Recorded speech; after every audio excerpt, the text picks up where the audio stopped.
যৌন হয়রানি, অর্থ আত্মসাৎ সহ নানা অভিযোগ উঠেছে টাঙ্গাইলের মির্জাপুর মহিলা কলেজের অধ্যক্ষের বিরুদ্ধে। অধ্যক্ষ হারুনুর রশিদ ও তার সহযোগীদের কলেজ থেকে বহিষ্কার চায় ছাত্রীরা। প্রশাসন বলছে অভিযোগ তদন্তের পরেই ব্যবস্থা নেওয়া হবে। শেকড় থেকে শিখরে।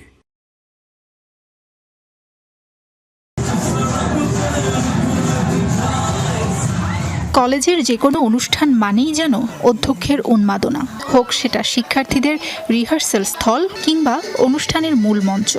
শিক্ষার্থীদের সাথে নিয়েই উৎসবে নেচে উঠতেই যেন বেশি পছন্দ টাঙ্গাইল মির্জাপুর মহিলা কলেজ অধ্যক্ষের।